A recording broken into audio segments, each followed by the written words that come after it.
Herkese merhaba. Sevimli bir modelle yine beraberiz. Bebeğim minnacık 16 santim boyunda.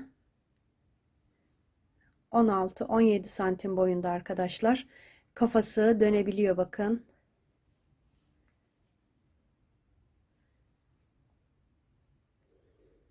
Şapkası var. Saçlarıyla, kıyafetiyle çok sevimli oldu. Daha önce kanalımda mühendis bebek paylaşmıştım. Bakın arkadaşlar, mühendis bebeğimin gövdesiyle benziyor. Farklılıklar var biraz. Kafası aynı arkadaşlar. Saçlarını tabii ki kız modeli yaptım. Mühendis bebeğimi yapmak isterseniz kanalımda bulabilirsiniz arkadaşlar. O da 16 santim boyunda. Şimdi bu minnak sevimli bebeğin yapımına geçeceğim. İlk bölümde gövdesini tamamen öreceğiz. Kıyafetiyle, jilesiyle birlikte. İkinci bölümde kafasını, şapkasını, saçlarını hepsinin yapımını anlatacağım.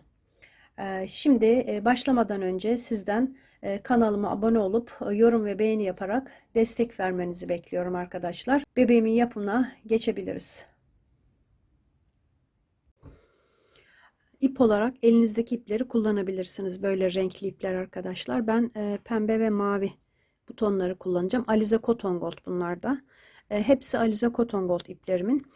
Ten rengi 401 numara. Krem rengi 62 numara. Kahverengi de 493 numara. Gözler 8 milim kilitli göz kullanıyorum. Boyun için böyle 1,5 milim kalınlığında 10 santim bir tel kestim. Bunu boynuna yerleştireceğim. Tığım da 2 milim. Kol ve bacak örerek başlayalım. Ayrıca böyle boncuk elyafta kullanıyorum. 2 adet kol ve bacak ördüm. Aynısından 2 tane öreceğiz arkadaşlar. İkisi de yani 2 kolda 2 bacakta aynı olacak. Sadece şu düğme yeri birinde bu tarafta birinde bu tarafta olacak. Şimdi birer adet ben ördüm. Aynılarından birer tane daha yapacağız. Önce kolunu örerek başlayalım. Daha sonra bacağını örelim 2 adet. Şimdi ten rengi ipimi aldım. Tığımda 2 milim. Sihirli halka yapıyorum. Şöyle çevirdim. İpimi alıp bir zincir çektim. Bu sihirli halka arkadaşlar. Şimdi içine sık iğne yapıyorum. 1 2 3 4 5 6 tane sık iğne yapıp sıkıştırıyorum. İpi çekip şimdi burada yine 6 sık iğne yapacağım ikinci sırada. 2 sıra daha 6 sık iğne yapacağım. Böyle küçük parçalarda işaret koymuyorum. Sayarak yapıyorum. 1 ikinci sıraya geçtim. Bakın sırayla 2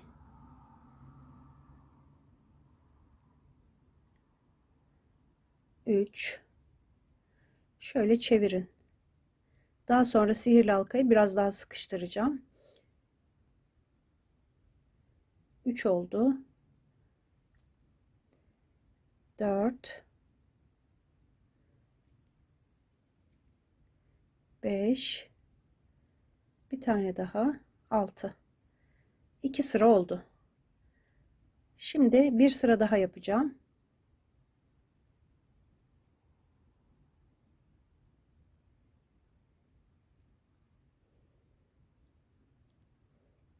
İki,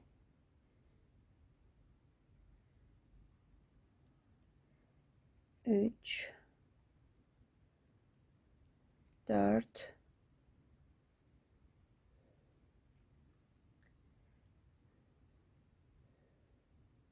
beş ve altı. Altıncı sık iğne arkadaşlar. Şöyle de yapabiliriz. Renk geçişi yapacağım. 6 sık iğne yaptım. İpimi sıkıştırıyorum. Sihirli halkanın ipini.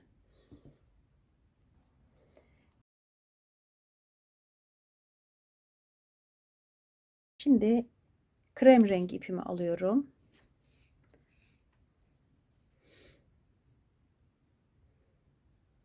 Bu ipi kesiyorum. Bakın son sık iğnenin şurasından tığımı geçirdim. İpimi de aldım. Şimdi krem rengi ipi çekelim.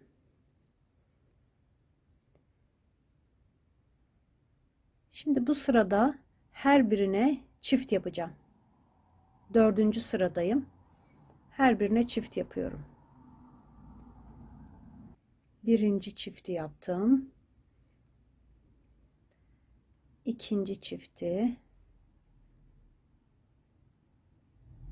6 tane çift yapacağım. 3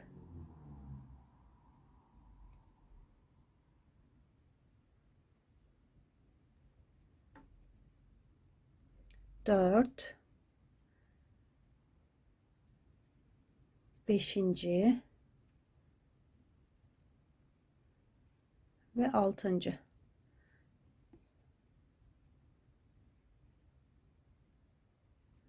6 tane çift yaptım.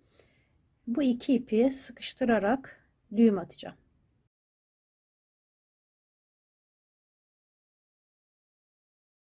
Şimdi şuraya işaret ipi koyuyorum. Sayım 12'ye çıktı arkadaşlar. 4 sıra dönerek 12 sık iğne yapacağız. Her bir sık iğnenin üzerine bir sık iğne yapacağız. İşaret ipi de koydum. Tam 4 sıra 12 sık iğne yapacağım. Böyle dönerek 4 sıra örelim. 4 sıra ördüm 12 sık iğne. İşaretin yerine dikkat edin arkadaşlar. Bakın işareti buradan çıkarıyorum.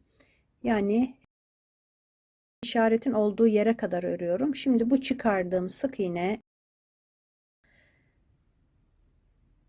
sıranın ilk sık iğnesi olacak. Şimdiki sıranın 2 tane örüyorum. Eksiltme yapıyorum. Tekrar 2 tane 2 tane ördüm, eksiltiyorum. Son eksiltmemi yapacağım. 3 kere 2 ör 1 eksilt yapıyorum bu sırada. 2 ör 1 eksiltme. Bakın işaretimin olduğu sık iğneyi örmüyorum bu sırada.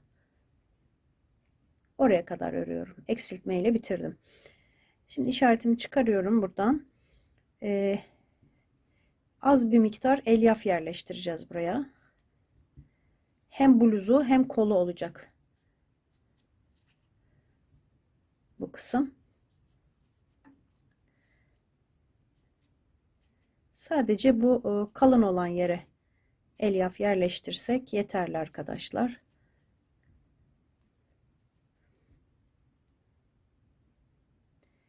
Şimdi işaretimi buraya takıp 5 sıra daha 9 sık iğneye düştü sayım. 5 sıra daha böyle bakın dümdüz 9 sık iğne öreceğim. İşaretimin yerini kaybetmeyeceğim. Böyle işaretimde yürüteceğim. 5 sıra 9 sık iğne yapacağım. Tamamlayıp geliyorum. 5 sıra daha 9 sık iğne yaptım. Şimdi burada bir zincir çekiyorum. İşaretimi çıkardım. Kısa bir şekilde kesiyoruz. Şu ipi de içeriye yerleştireyim. Sadece şu kısma elyaf koyduk. Bakın buralara elyaf koymadım arkadaşlar. Şimdi şu ucuna belli olsun diye arkadaşlar kolu böyle bir süsleme yaptım. Hemen onu da göstereceğim. Pembe ipi taktım etamin iğnesine. Şuradan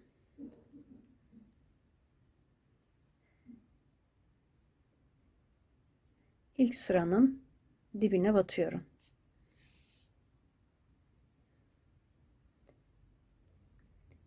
Şimdi şurada renk geçişi olduğu için arkadaşlar bir sıra aşağıda gibi duruyor. Şuraya çıktım. Şimdi direkt şuna atlayacağım. Böyle her sık iğneye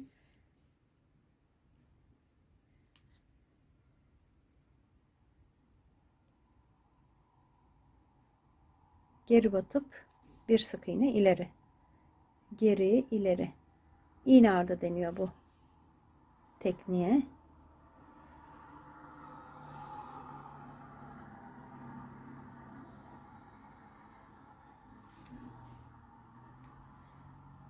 Burada aynı yere çıkıyorum. Düğüm atıyorum burada. Aynı yere çıkardığımız için düğümü içeri çekeceğim.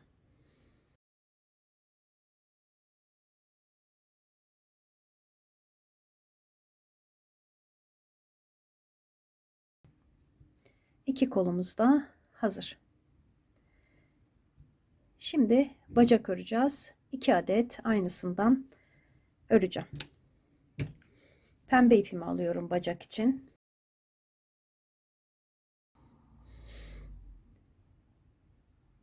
Burada 6 zincir çekiyorum. 1, düğüm atmıyorum dibine arkadaşlar. 1 diye başlıyorum. 2, 3, 4, 5, 6 tane zincir çektim. İkinci zincire battım. Bir sık iğne. Sırayla örüyorum zincirin üstüne. 2, 3 ve 4. 4 tane zincirin üstüne yaptım. Son zincire geldim bakın. Onun üstüne içine batıyorum. 1, tekrar batıyorum. 3 tane yapacağım. Şu ipi şöyle dolandırıyorum tığımın etrafında, orada sıkışması için. 2 oldu. Aynı yere bir tane daha 3. 3 tane son boşluğa yaptım. Devam ediyorum. Tek tek örüyorum. 2, 3 tane de zincirin diğer tarafına yaptım. Bakın bir tane boşluğum kaldı. Bu boşluğun içine çift yapıyorum. Birinci sıramı tamamladım. Sayım 12 sık iğneye çıktı. İşaretimi buraya yerleştirdim. İşarete dikkat edin arkadaşlar. Uyarıyorum her seferinde. Çünkü bazen yanlış yürütüldüğünde sonuçlar yanlış oluyor. Şimdi ilk sık iğne burada bakın. İlk sık iğnenin içine batıp çift yapıyorum. İkinci sıradayım. Yanından tek tek öreceğim. 1, 2, 3 tane tek tek ördüm. Burada 3 tane aynı yere yapmıştık. Oraya geldim. 3 sık iğnenin her birine çift yapacağım. Birinci çift, ikinci, üçüncü. 3 tane yan yana çift yaptım. Şimdi tek tek 3 tane örüyorum. 1, 2, 3. Son 2 sık iğneye de çift yapacağım her birine. Birinci çifti yaptım. İkinci çifti. Bakın işareti çıkardım. Buraya yerleştirdim. İkinci sıra sonunda sayım 18 sık iğneye çıktı. Üçüncü sırada bir tane ördüm. Yanındakine çift yapıyorum. Bir tek, bir çift ördüm. Yanından tek tek örmeye devam ediyorum. 1, 2, 3 tane sık iğne ördüm. Şimdi 3 tane sık iğne burada kalıyor. Bir tane tek örüyorum. Bir tane yanına çift yapıyorum. Bir tek, bir çift sık iğne yaptım. Tekrar bir tek, bir çift. Bir tane daha. Bir tek, bir çift. 3 tane arka arkaya bir tek, bir çift yaptım. Devam ediyorum. Tek tek örüyorum. 1, 2, 3 tane sık iğne yaptım. Yine bir tek, bir çift. 2 kere. Bir tek, bir çift. Sıramı tamamladım. Sayım 24 sık iğneye çıktı. Şimdi tabanımız bitti. Ayak tabanı. İlk sık iğnemiz burada, bakın. Şöyle arka lobuna batacağım. 24 sık iğne oldu sayımız. 1. Her birine bir tane batacağım. Yalnız arkadaki kanatlarına, loblarına batacağım. 2. Bakın. Ortasına batıp normalde şu şekilde batarız sık iğneye. Bu sırada arkasına batıyorum. Arkadaki kanadına. 3, 4, 5, 6 böyle öreceğim arkadaşlar. Bakın ön tarafta bu şekilde böyle tek kanatları kalacak. 24 sık iğneyi işaretimin olduğu yere kadar arka loblarından örerek tamamlayacağım. Tamamladım. Bakın işaret bu tarafta. Şimdi 24 sık iğneyi bir sıra dümdüz öreceğim. Normal batacağım. Bakın sık iğneye bu şekilde batarak, normal bir şekilde batarak 24 tane sık iğne yapacağım. Bir sıra. Bir sıra 24 sık iğne yaptım. Şimdi 6. sıradayım. Bakın işareti bu tarafa taktım. İlk sık iğnemiz burada. 1, 2, 3, 4, 5, 6, 7 tane sık iğne yaptım. Eksiltme yapacağım şimdi. Ön kanatlarını alıyorum. Eksilttim. 4 tane peş peşe eksiltme yapacağım. 2, 3,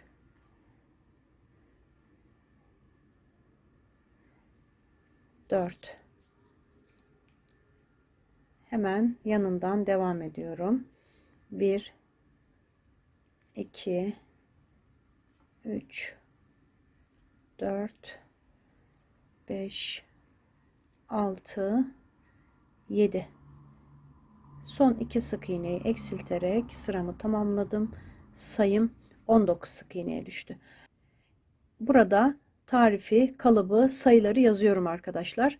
Sıra sayılarını, ne kadar sık iğne olduğunu oradan takip etmeniz daha kolay olur. İngilizce'de olsa anlayabileceğinizi düşünüyorum. Zaten Türkçe anlatıyorum. Ten rengi ipimi aldım. Şimdi şurada yaptığımız son sık iğnenin şu kısımlarına tığımı geçiriyorum. Demin yaptık arkadaşlar kolda. Böyle ipi buradan geçirip pembe ipi sıkıştırdım. Şimdi şu pembe iple ten rengi ipini burada düğüm atıyorum arkadaşlar. Düğümlüyorum.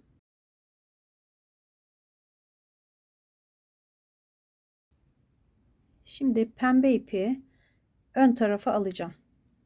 Şöyle ön tarafa alacağım. Yalnız burada bakın eksiltme yaptık. Sırayı eksiltme ile bitirdik. Sıramızın ilk sık iğnesi bu. Şurada eksiltme yaptık arkadaşlar. İlk sık iğnesi burada. Onun arka lobuna batıyorum. Bir sık iğne yapıyorum. İpimi şöyle ön tarafa doğru iyice çektim. Pembe ipi. Buradan arka loblarına batarak örüyoruz. 2, 3, 4, 5. Bakın aşağıdaki gibi aynı şuradaki gibi arka loblarına batarak ördüm. Şimdi eksiltme yapacağım. 4 kere arka arkaya eksiltme yapacağım. Yalnız eksiltmelerimizi şu şekilde yapacağız. Arka lobundan ördüğümüz için battım, çektim. Battım, çektim ve topladım. 1 oldu. Arka lobuna battım, çektim. yanındaki sık iğneyi de topladım. 2,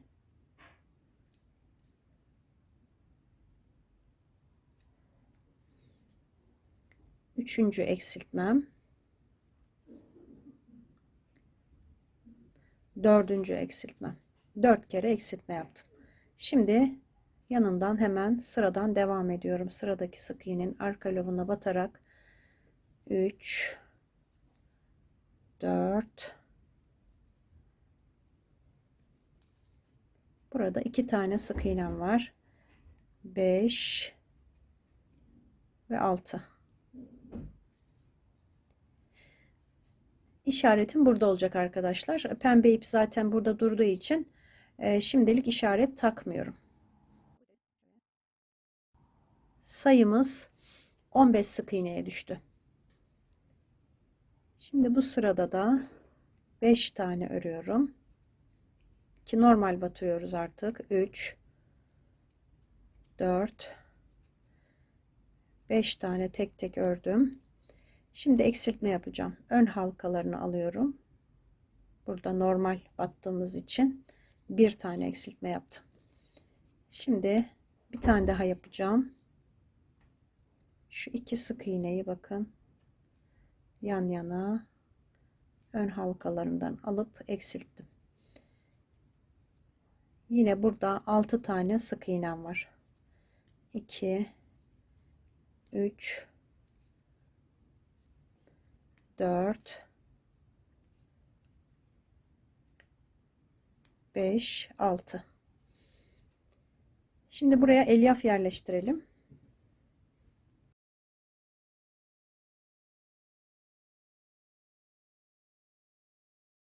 Şimdilik bu kadar yeterli. Sayımız 13 sık iğneye düştü. Şimdi 5 sıra 13 sık iğne olarak dümdüz öreceğim.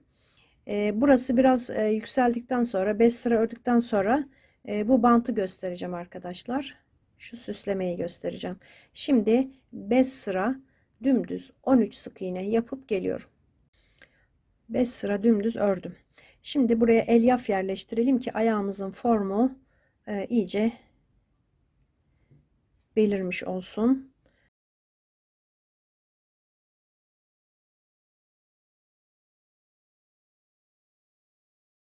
Şimdi şu ayağındaki şu bantı yapacağız arkadaşlar. Şu pembe ipi aldım. Bakın buradan taktım, ipimi öne aldım. Bir ilmek kaydırma yapıyorum. Şuradaki ön halkada kalan, ön tarafta kalan halkalar arkadaşlar. 2 ilmek kaydırma yapıyoruz. 3,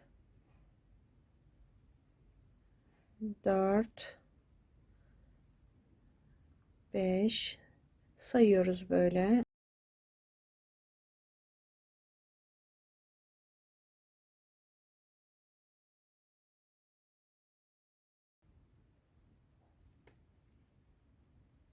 On üç tane yaptım. Şurasının nereye denk geldiğini arkadaşlar siz de kendiniz hizalayabilirsiniz. Bakın çok az bir görünüyor buradan. Şimdi şöyle burada 5 tane zincir çekeceğim. 1, 2, 3, 4, 5 zincir. 6 zincir. Şöyle 6 zincir çektim. Şöyle ölçün arkadaşlar. Gergin bir şekilde buraya tutturulacak. Şimdi şunu bırakıyorum. Buradan 1, 2, 3, 4, 5. ilmek kaydırmaya şu şekilde geçirdim. Zinciri alıyorum. Şöyle ön tarafını düzeltmeye çalışın buraya. Yani zincirin ön tarafını. Şimdi tekrar 1, 2, 3, 4, 5, 6 tane çektim. Şu şekilde yine aynı yere batıyorum. Zincirin ön tarafının üste gelmesine dikkat ediyorum. Yani şu şekilde çektim ipi. Şimdi buraya geçirdik. Yandaki halkaya geçerek ilmek kaydırma yapmaya devam ediyorum. Buradaki halkalara sıranın sonuna kadar 3 4 5 6 tane de burada kalmıştı. Şuraya bakın, ilk tığımı geçirip ilmek kaydırma yapıyorum.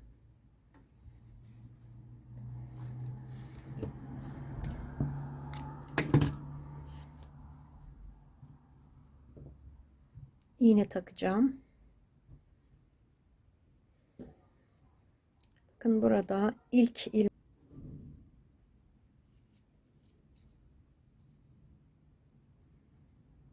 sonra son ilmek kaydırmanın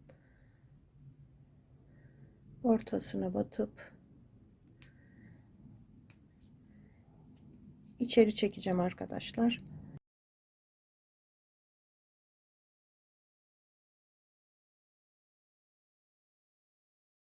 Burayı tamamlayalım, bacağı. Daha sonra düğme ve bu taban süslemesini göstereceğim. İşaretimi buraya taktım. 1 2 tek tek örüyorum. 3 4 5 6 tane sık iğne ördüm. Ufak bir diz çalışması yapacağız. 6 ördükten sonra sıradakine çift yapıyorum. Yanına bir tane daha, 2 tane yan yana çift yaptım.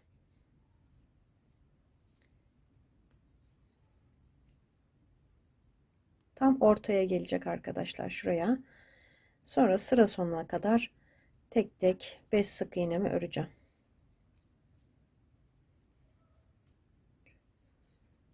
4 5 sayımız 15 sık iğneye çıktı.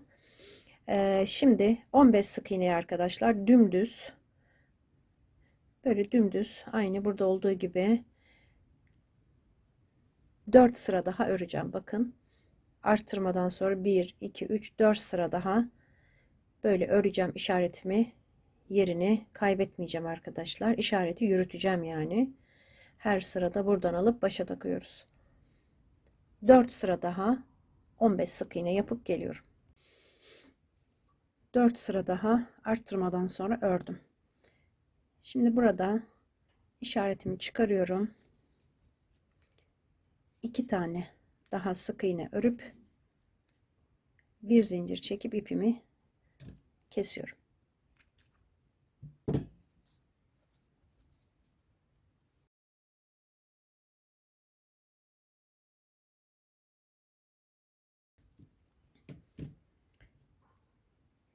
Şimdi krem rengi ipi alıyorum. Şu süslemeyi yapacağım arkadaşlar. Aynı bu renkle. Şöyle ucunda 15-20 santim ip bırakıyorum. Şimdi şurada, bu sırada blo yapmıştık.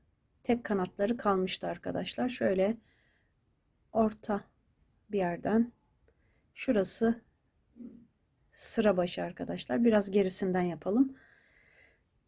Dediğim gibi 15-20 santim ip bırakıyorum. İpimi geçirdim. Sırayla her birine batarak ilmek kaydırma yapıyorum.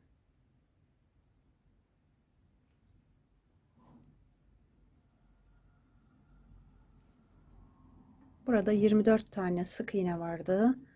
24 tane ilmek kaydırma yapacağım. Böyle tamamlayalım arkadaşlar. Şuraya kadar. Şimdi burada bakın, bir tane burada var. Bir tane de şurada var. Bakın. Üst bölüme çıkıyoruz. Oraya da yapıyorum. Bir de ilk başlangıç ipi çektiğim yere de yapıyorum. ipimi böyle 15-20 santim uzunluğunda kestim.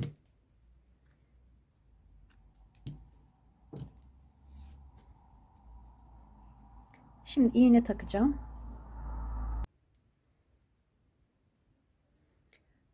Şuradan ipimi geçirdim. Bakın şu ortasına batıyorum. Arkaya geçiriyorum. Daha sonra şuraya bakın, aynı noktaya şu ipi ilk geçirdiğim yere geçirdim. Şimdi arkadaşlar burada diğer ipi de yanına geçirelim. 2 kat olsun. Bakın ikisini de iğneme geçirdim. Şimdi düğme yapacağız arkadaşlar. Birini bu tarafa yapacağız. Birini bu tarafa. Ben şimdi diğerini bu tarafa yaptığım için bunu buraya yapacağım. Buradan dibine batıyorum. Şu bağcık kısmının hizasına çıkıyorum. Burası da düzgün bir şekilde oldu. Şimdi burada düğüm işi yapacağım arkadaşlar. Bakın şöyle biraz yaklaştırayım.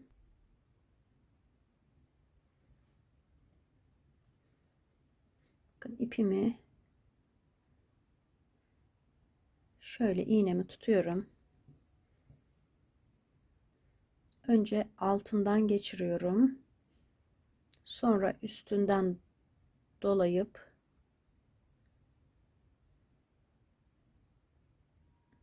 buraya bir yere, hemen hemen aynı yere geçiriyorum.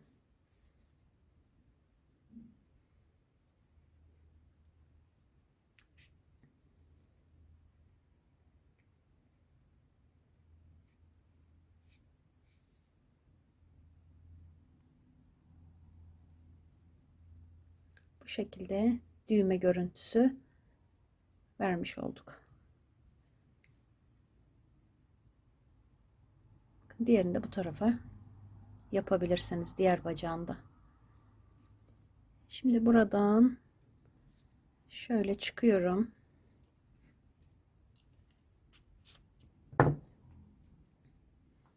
İp de orada kalsın arkadaşlar, sıkışmış olsun.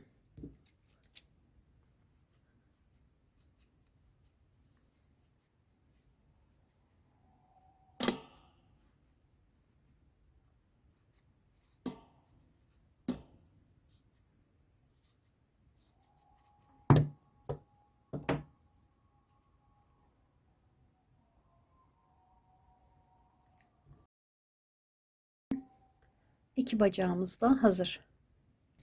Şimdi bacakları birleştireceğiz.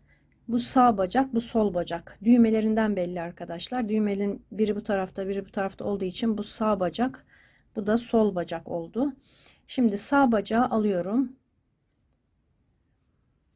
Şuradan bakın, bitiş noktasından 1, 2, 3, 4, 5.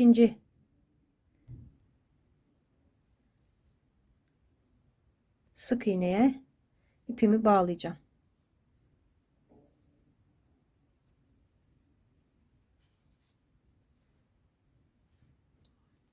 Buraya bir tane düğüm atıyorum. Şimdi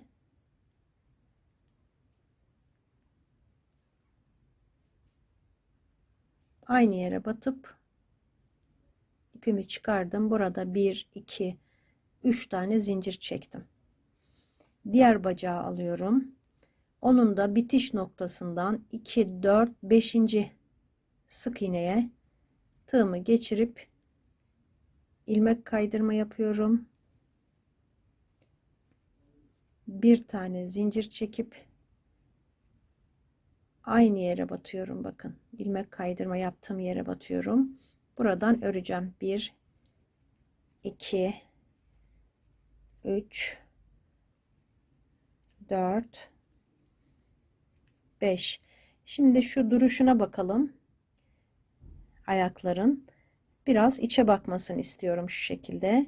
O yüzden böyle bağladım. Şurası düz olması gerekiyor arkadaşlar. Bakın böyle yaptığım zaman ayaklar biraz içe bakıyor. Şimdi buradan devam ediyorum. 5 tane ördüm. Hemen şuraya geçiyorum bakın. Sıradaki sık iğne burada biraz sıkı yapıyorum onu. 6 7 8 9 10 12 13 14 15 tane burada sık iğne var. 15 sık iğne yaptım. Şimdi zincirin üzerine geldim. Şöyle zinciri çeviriyorum. Halkasına battım. Tek halkasına.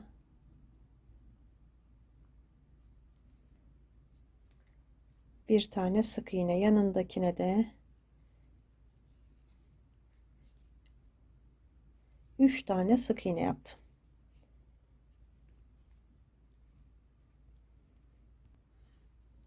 Şimdi burada şu bağlantı yaptığım yere de batıyorum arkadaşlar. Oraya da batıyorum. Başlarken 1 2 böyle sayıyorum. 3 4 15 tane olacak. 5 6 7 8 bu arada ipim burada kesildi arkadaşlar. 9 tane 15 tane de burada öreceğim. Yeni ip bağlıyorum hemen. Onu da göstermiş olayım. Böyle aldım. Sıradakine batıyorum. Çektim. Burada bir sık iğne yapıyorum. Şu ipleri sıkıştırmak lazım. 10 oldu. 11. Birazdan düğümleyeceğim arkadaşlar. Onlar öyle kalmayacak. Şurada 11 12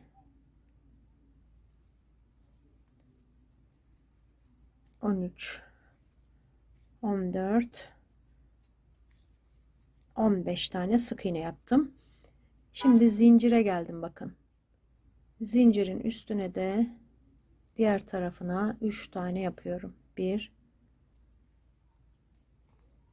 2 3. Şimdi şu ipleri düğümleyelim.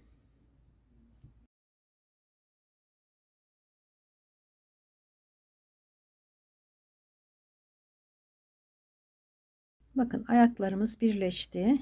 Hafif şöyle öne doğru. Sıra başımız burası olacak. Şimdi buradan itibaren sayımız 36 sık iğne oldu. İlk sık iğnemiz burada arkadaşlar. Buradan başlıyorum. 2 sayalım ki burada eksik olmasın. Bacakta 15 tane. 3 4 5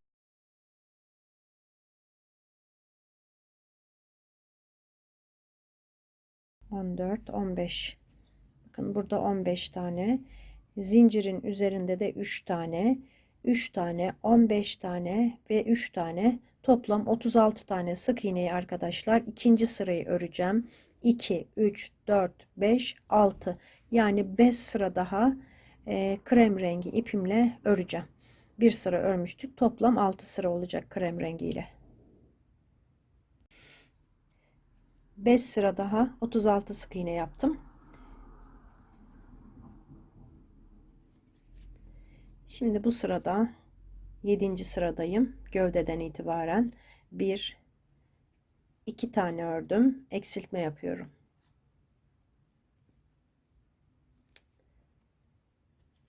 Tekrar 2 öreceğim. Eksilttim. 2 ör, 1 eksilti, 2 defa yaptım. Şimdi 17 tane sık iğne öreceğim dümdüz.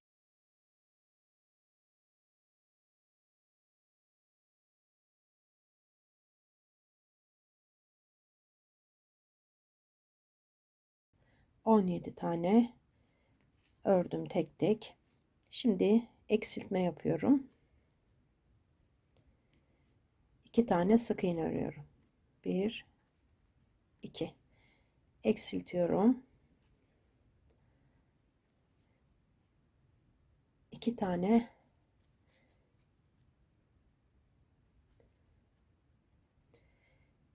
3 tane sık iğnem kaldı.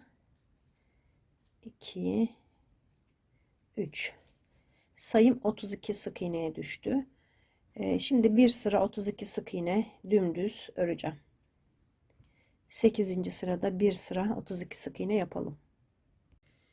Bir sıra 32 sık iğne ördüm. Biraz elyaf yerleştirdim. Şu bacak kısımlarına.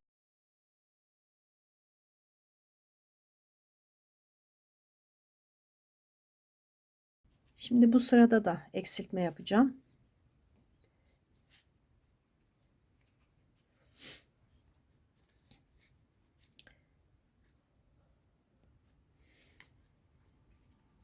Bir, iki, üç, dört, 5 tane ördüm. Eksiltme yapıyorum.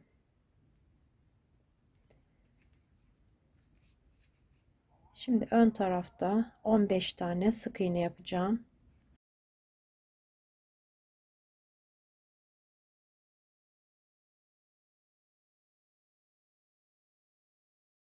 Dört, 15. Eksiltme yapıyorum. Kalan 8 tane sık iğnemi örüyorum sıra sonuna kadar.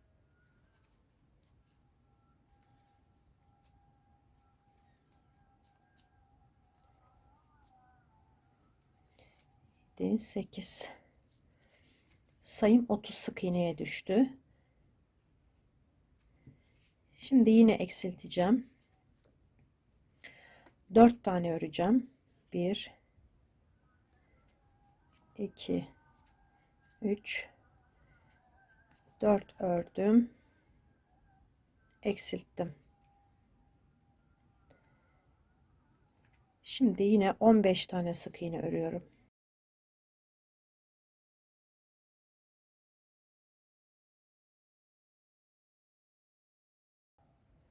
On beş. Yine eksiltme yapıyorum. 15 ördüm. Eksiltme yaptım. Kalan 7 sık iğnemi de örüyorum.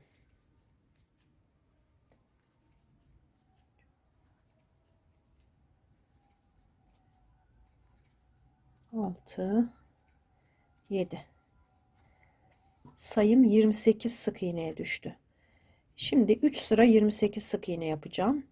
Dümdüz 3 sıra 28 sık iğne yapıp geliyorum ben de.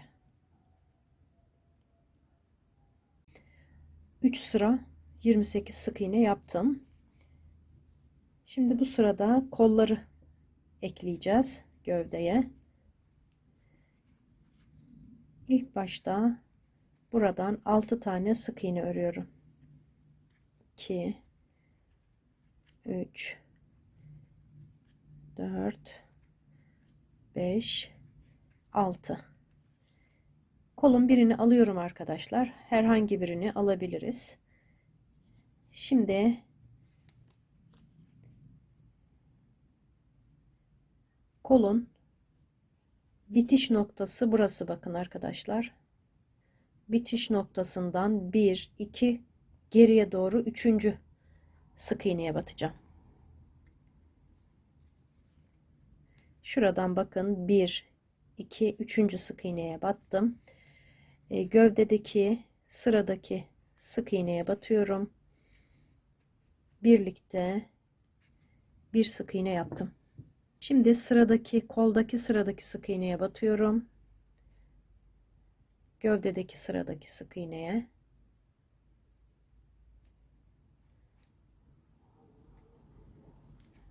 Bu şekilde 2 oldu. Şimdi burada 3. sık iğneye batıyorum.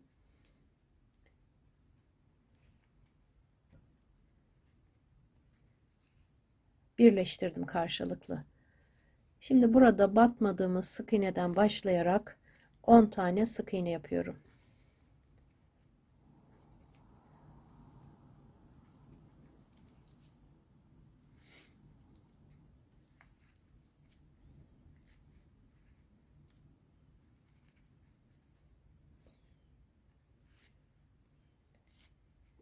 Dokuz, 10. Yine diğer kolu alıyorum. Diğer kolunda arkadaşlar aynı. Buradan 3. sık iğneye 1, 2, 3. sık iğneye battım.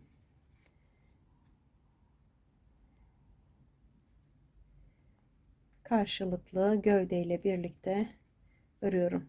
Aynı diğeri gibi.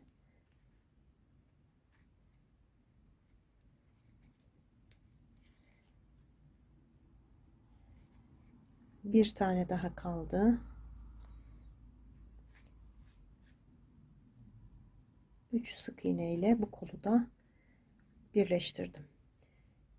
Gövdeden devam ediyorum. Burada 6 tane sık iğnem kaldı. 3, 4, 5, 6. Bakın kollarımız bu şekilde.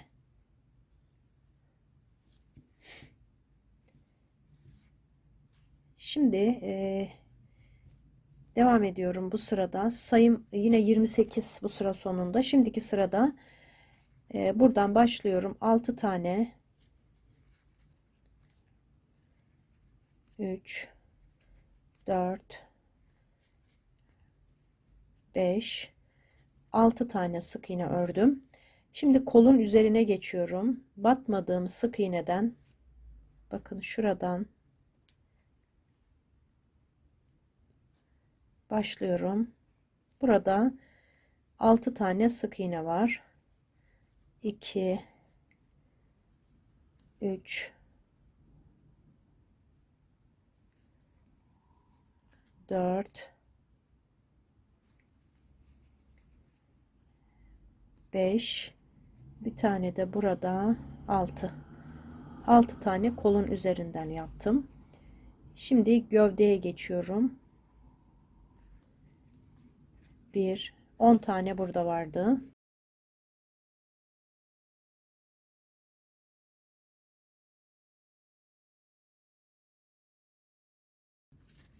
Yine koldan devam ediyorum.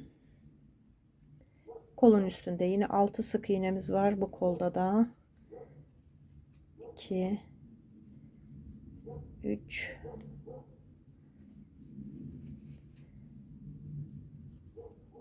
4, 5, 6. Gövdeye geçiyorum. Gövdede de 6 sık iğnemiz var. Arka tarafta.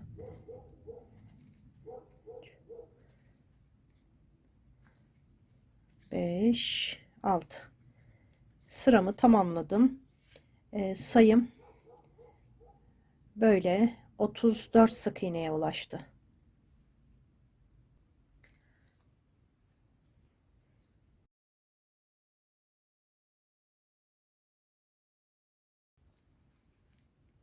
Şimdi bu sırada eksiltmeler yapacağım.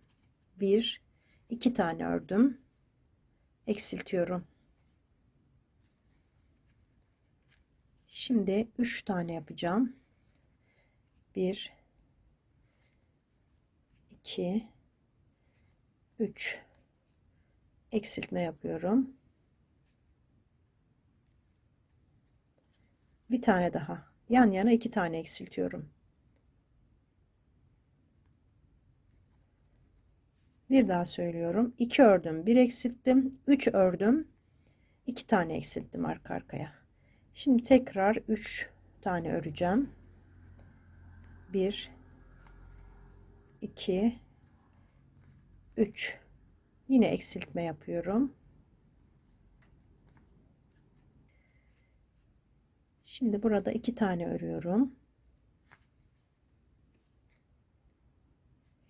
Tekrar eksiltiyorum. 3 tane yapıyorum. Tek tek. 2, 2, 3. Arka arkaya yine omuzda 2 tane peş peşe eksiltme yapıyorum.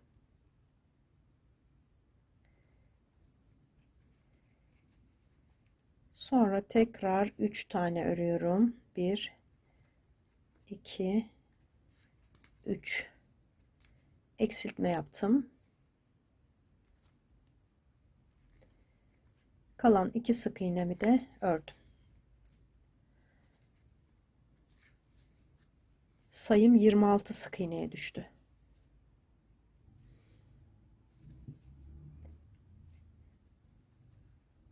Şimdi bu sırada 17. sırada bir tane örüyorum.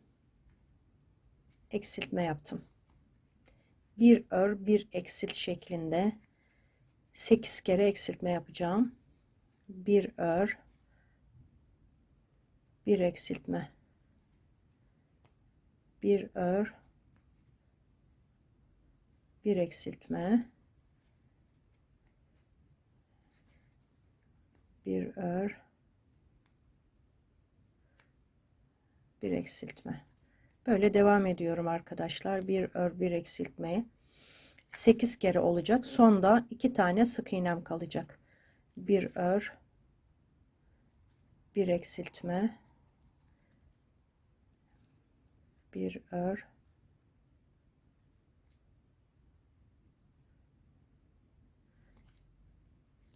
bir eksiltme, bir ör,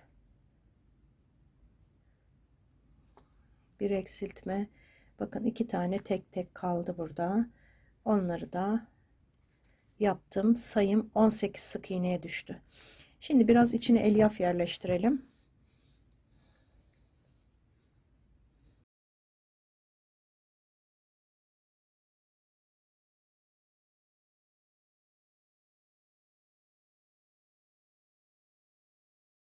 Ten rengi ipe geçeceğim. Ten rengi ipi aldım. İşareti çıkarıyorum. Bakın böyle.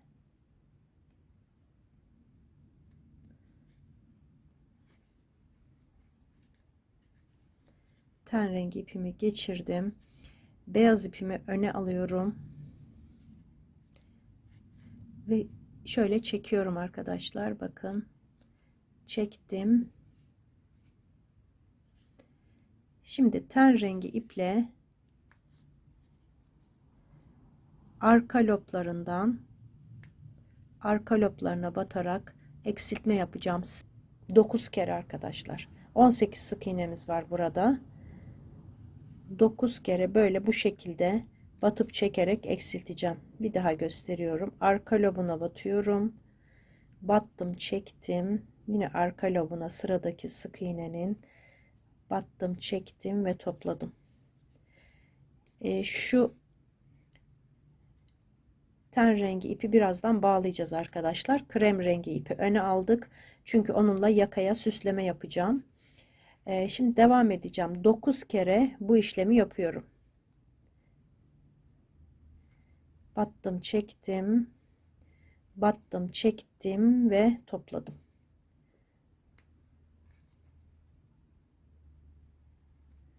Ve topladım.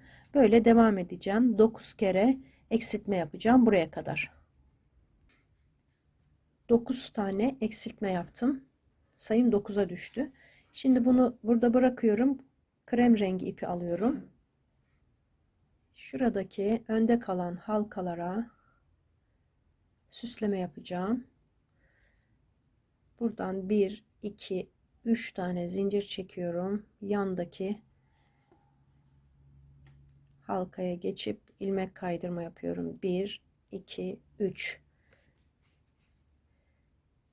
Yandaki halkaya ilmek kaydırma.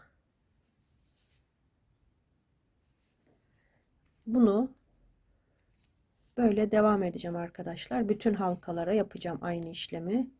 3 zincir, sıradaki halkaya ilmek kaydırma. Böyle devam edeceğim. Sıranın sonuna kadar tamamlayacağım. Son halkaya kadar yaptım.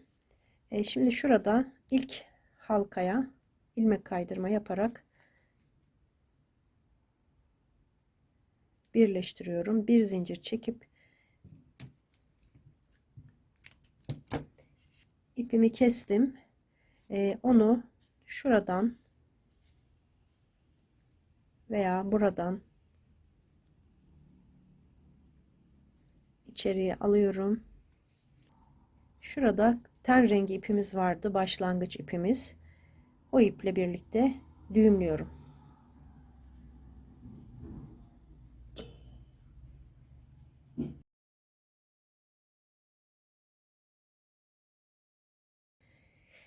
Şimdi şurada böyle bir makasın yardımıyla yer açalım arkadaşlar. Daha sonra telimizi yerleştireceğiz. Telimi hazırlayayım şu anda. Hemen bakın 10 santim ip tel kesmiştik, 1,5 milim. Onun uçlarını şöyle kıvırıyorum.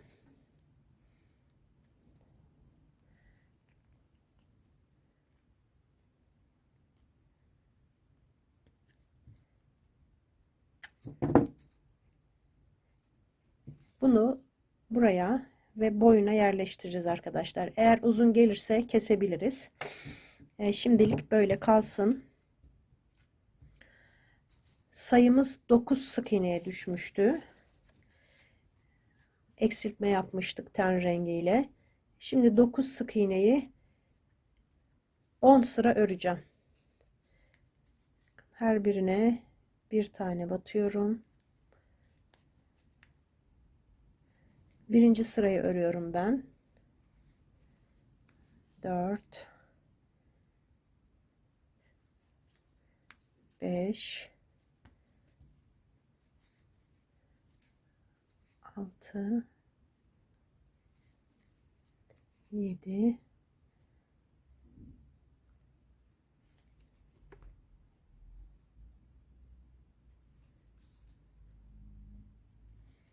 8 ve 9.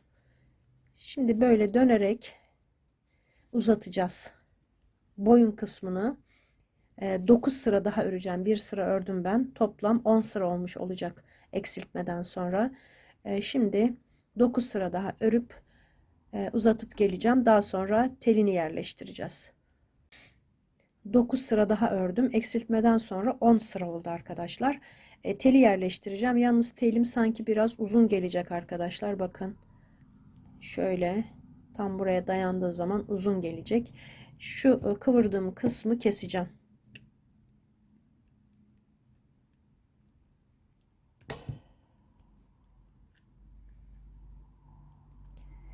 Şöyle şuradan kesiyorum. Ve tekrar incecik tekrar kıvırıyorum. İyice sıkıştıralım ki boyunda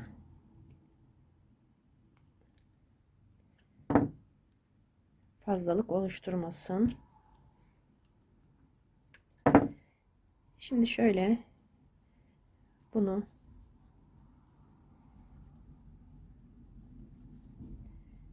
bakın tam buraya kadar dayandı.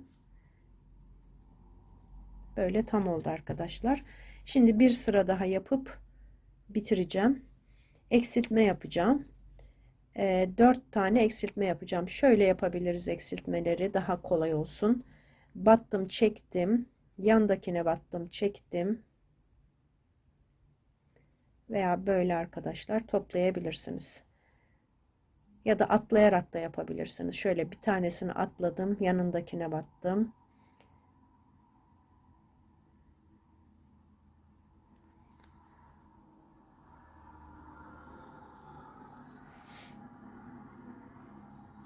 Şimdi burada eksiltme yapacağım. 4 tane. Yalnız atlayarak yapabilirsiniz. Burada biraz zor oluyor örmek. Bir tane atladım. Sık iğne yaptım. Bir tane daha atladım. Bir tane sık iğne yaptım. 2 oldu. Bir tane daha atladım. Bakın. Bunu atladım. Buna battım.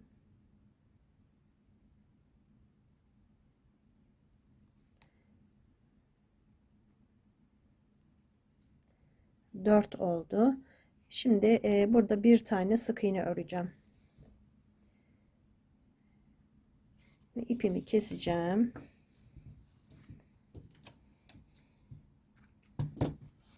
İğne takacağım arkadaşlar.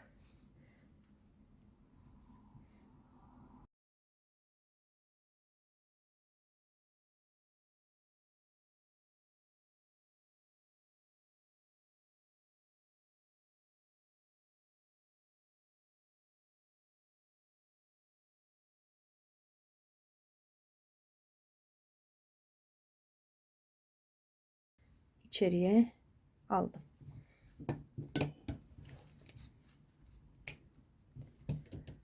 Böylece gövdemiz bitti arkadaşlar. Şimdi jilesini yapacağım arkadaşlar. Mavi iple yapacağım ben. Böyle mavi iple istediğiniz renkleri kullanabilirsiniz. Şimdi burada 36 tane zincir çektim. 36 zinciri şöyle buruk olmasın arkadaşlar. Şuraya bağlıyorum.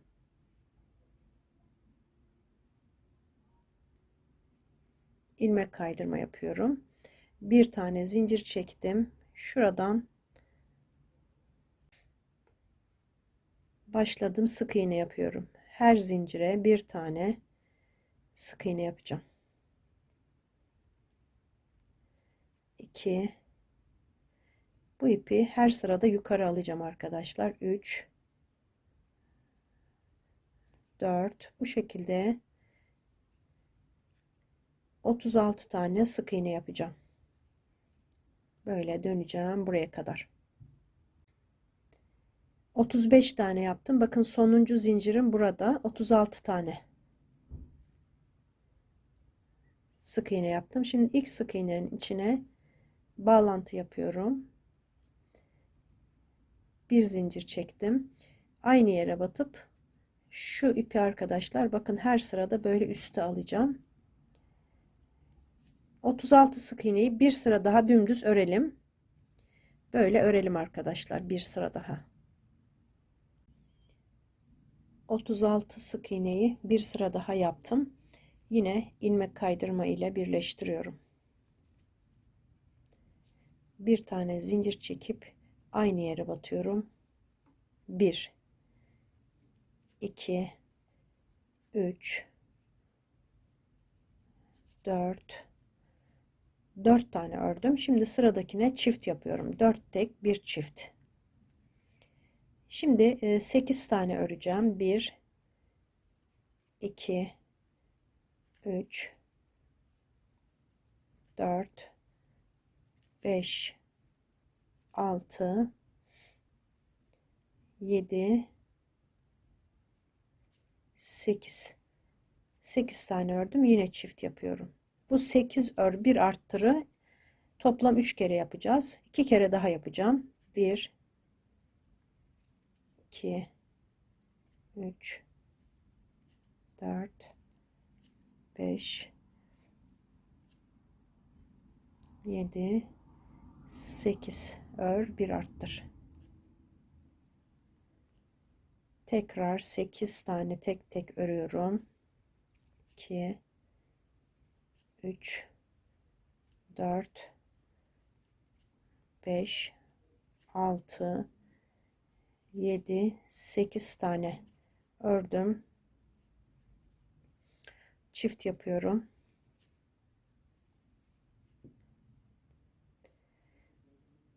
Burada 4 tane sık iğnem kaldı. 1, 2, 3, 4. Yine ilmek kaydırma yapıyorum. Birleştirdim. Bir zincir çektim. Şu ipi yine alalım arkadaşlar. Aynı yere batıyorum. Bir sık iğne yaptım. Şimdi sayım 40'a çıktı arkadaşlar. Bir sıra daha 40 sık iğne yapalım. Bir sıra dümdüz öreceğim. Bir sıra ördüm arkadaşlar. Bir zincir çektim birleştirip. Şimdi burada da arttırma yapacağım. 5 tane sık iğne yapıyorum. 3, 4, 5 tane ördüm. Çift yapıyorum. 5 tek bir çift. Şimdi 9 tane öreceğim. 2, 3 4 6 7 8 9 tane ördüm. Yine çift yapıyorum. 9 ör 1 arttırı 2 kere daha yapacağım. 9 ör 1 arttır, 9 ör 1 arttır. Sonda yine 4 tane sık iğnem kalacak arkadaşlar. Şimdi 2 kere daha 9 ör 1 arttır yapıp geliyorum. 2 kere daha 9 ör 1 arttır yaptım. Burada yine 4 tane sık iğnem kaldı. 2 3 4 ilmek kaydırma yapıyorum. Birleştirdim. Bir zincir çektim. Sayımız 44 sık iğneye ulaştı arkadaşlar. Şimdi 44 sık iğneyi ben uzatacağım. Kaç sıra olduğunu zaten şuraya şimdi yazıyorum arkadaşlar. Ben yaptıktan sonra size söylem olarak da kaç sıra yaptığımı söyleyeceğim. Şimdi ben biraz daha eteğimi uzatacağım. Dümdüz 44 sık iğne olarak yapıp geleceğim. 6 sıra daha ördüm arkadaşlar. Arttırmadan sonra 2, 4, 6 sıra ördüm. İlmek kaydırma ile birleştiriyorum. Bir zincir çekip ipimi kestim.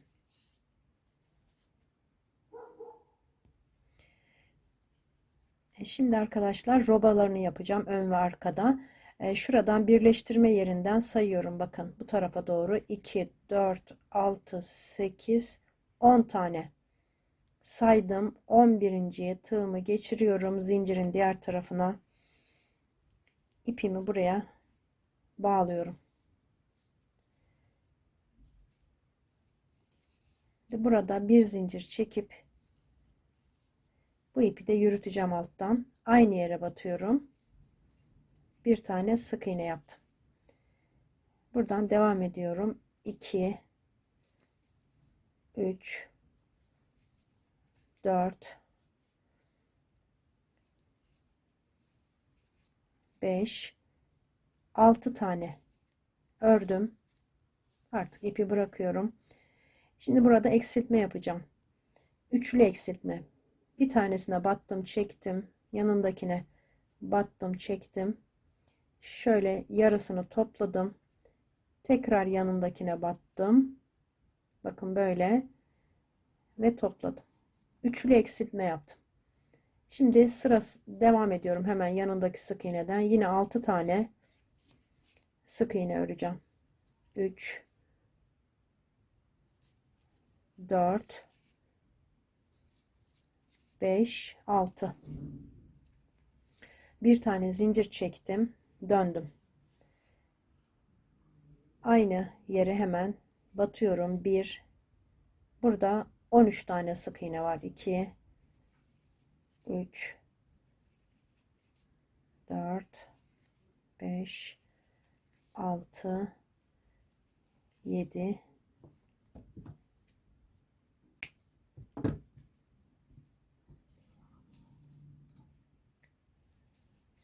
8 9 10 11 12 ve 13. Bir tane zincir çekip döndürüyorum örgümü. Yine bu sırada da eksiltme yapacağım. 2 3 4 5 tane ördüm. Yine üçlü eksiltme yapacağım. Bakın battım, çektim. Yanındakine battım, çektim. Şu iki halkayı çektim, topladım. Burada bir tanesi kaldı. Sonra yanına bir daha battım ve topladım. Kalan 5 sık iğnemi örüyorum. 2 3 4 5 bir zincir çektim. Sayım 11'e düştü arkadaşlar. Arkadan yine 11 tane sık iğne örüyorum.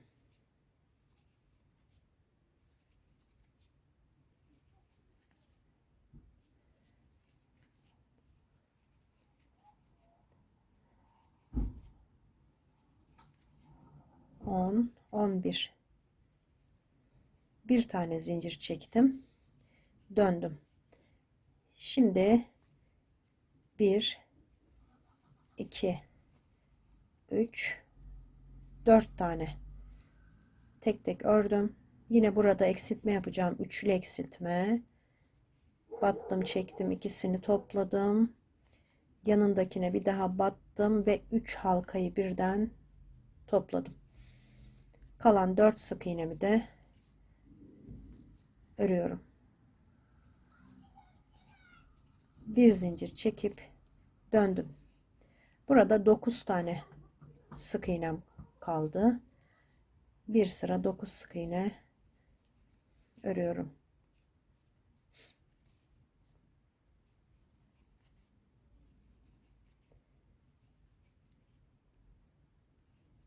Dokuz. Bir zincir çekip burada ipimi kesiyorum. Ön robamız bitti. İplerimi daha sonra iğne ile içeriye gizleyeceğim. Bakın bu şekilde. Şimdi arka robayı yapacağız. Şuradan itibaren sayıyorum bakın. 1, 2, 3 tane atladım. Dördüncüye batıyorum. Bir zincir çekip aynı yere battım.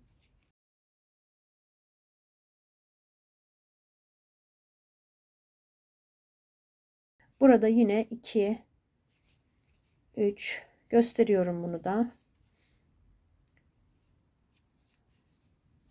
4, 5, 6 tane ördüm. Şimdi burada battım, çektim. Battım, çektim. Bakın ikisini bir aldım. Şuradaki sık iğneye batıp sıradaki topladım. Eksiltme yaptım. Yine üçlü eksiltme. Yine 6 tane örüyorum. 2 zincirlerin üzerine batıyoruz. 3, 4, 5, 6. Bakın burada da 3 tane sık iğne kaldı yanlarda. Bir zincir çektim. Döndürdüm örgümü. Bir sıra 13 sık iğne yapıyorum.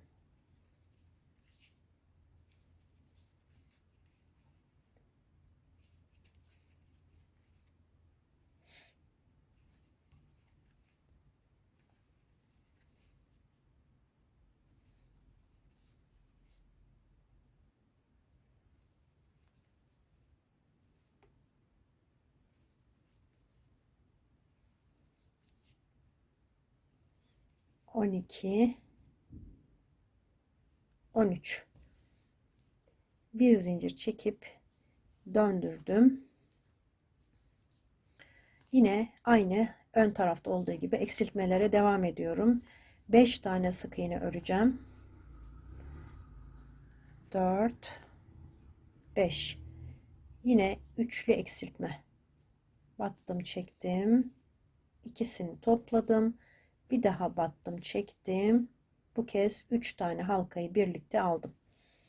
1, 2, 3, 4, 5 sık iğnemi yaptım. Bir zincir çekip burada 11 tane sık iğnem var. Arkadan yine 11 sık iğneyi dümdüz örüyorum.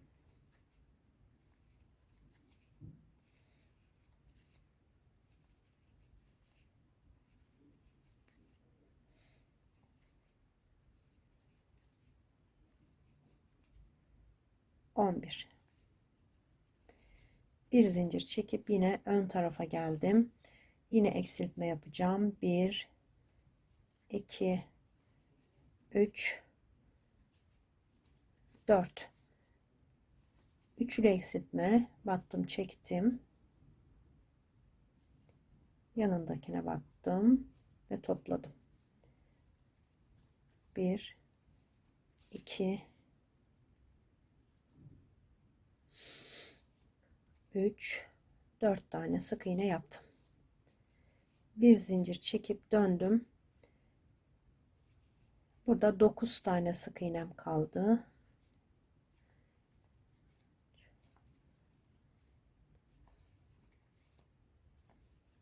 6, 7, 8, 9. Buraya kadar ön kısımla aynı arkadaşlar. Önle tamamen buraya kadar aynı. Arkası da bitti arkadaşlar. Şimdi bu aşamada bebeğimi prova etmek istiyorum arkadaşlar. Siz de bebeğinizi giydirin.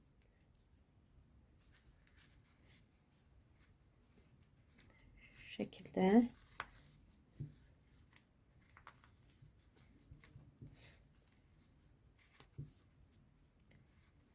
Çok yukarıya çekmeyin arkadaşlar. Şöyle.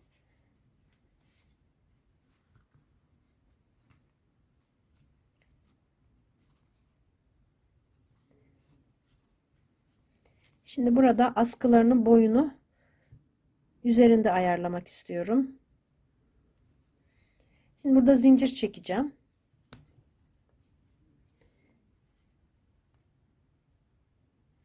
Bir, iki, üç, 4, 5, 6, 7, 9, 10, 11, 12, 13, 14, 15, 16, 17, 18 zincir çektim. Buradan sayıyorum. 1, 2, 3, 4, 5, 6, 7, 8. zincire battım. Sık iğne yapıyorum. Bu arada düğmenizi ölçün arkadaşlar. Eğer girmiyorsa bu zincir sayısını fazlalaştırıp büyütebilirsiniz. Şimdi zincirin diğer tarafına kadar, sonuna kadar sık iğne yapıyorum. 3,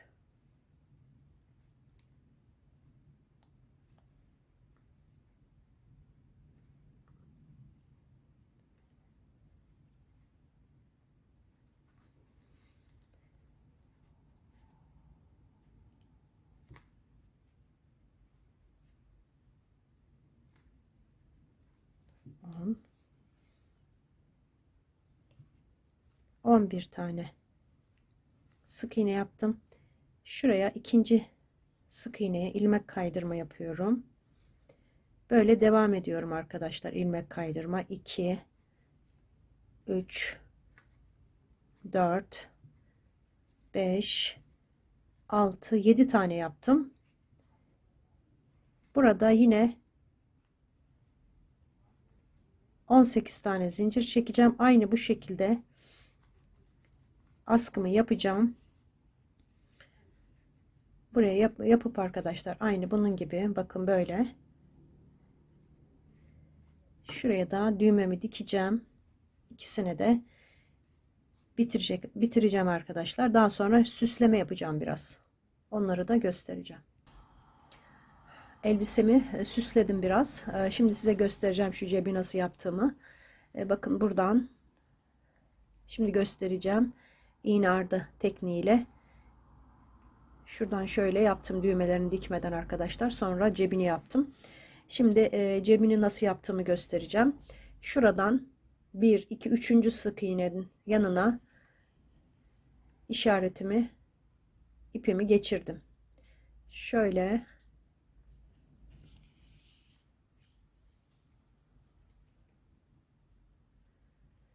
iki tane böyle yaptıktan sonra çapraz gidiyoruz.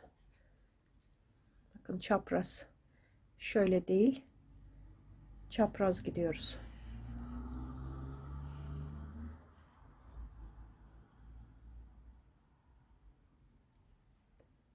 Sonra yine çapraz.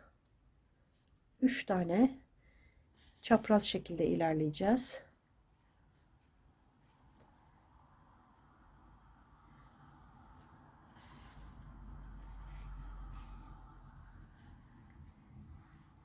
Şimdi yan tarafa. Bakın 1, 2, 3 olacak. Sonra yan tarafa bir tane. Daha sonra şöyle dönüyorum.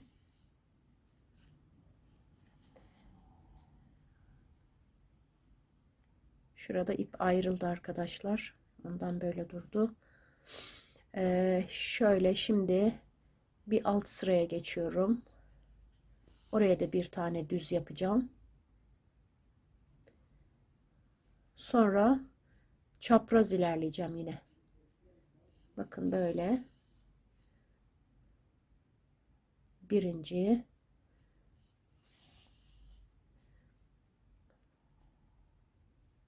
ikinci, 3. Burada 4 tane çapraz oluyor arkadaşlar. Alt sıraya inince biraz genişliyor.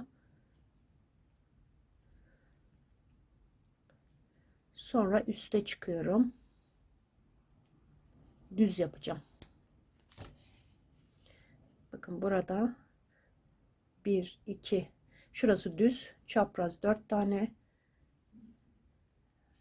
2 tane de tekrar düz. Sonra şöyle çeviriyorum.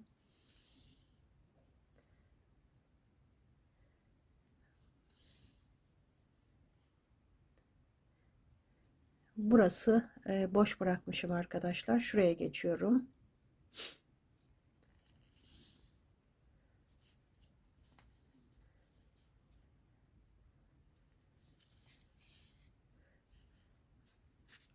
Buraya da 3 tane yapıp bitireceğim.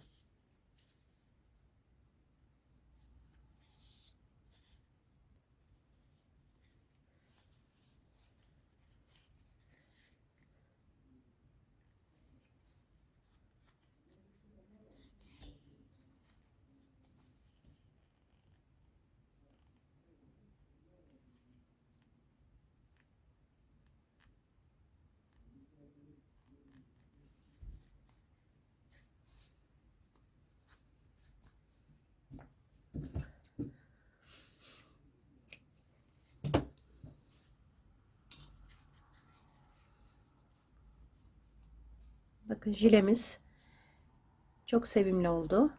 Bunun büyüğünü de yapabilirsiniz arkadaşlar. Belki ileride başka bir bebeğe uygulayabilirim. Çok sevdim bu modeli. Arkası da böyle. Bebeğimize giydirebiliriz.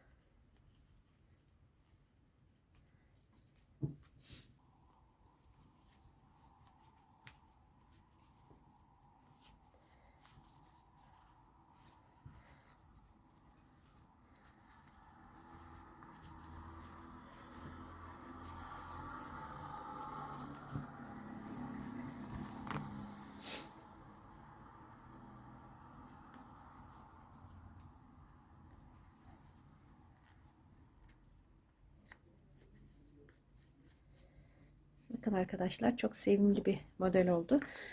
Şimdi bu videonun sonuna geldim. Bir dahaki bölümde kafasını, saçlarını ve şapkasını yapacağız. Tekrar görüşmek üzere. Hoşça kalın.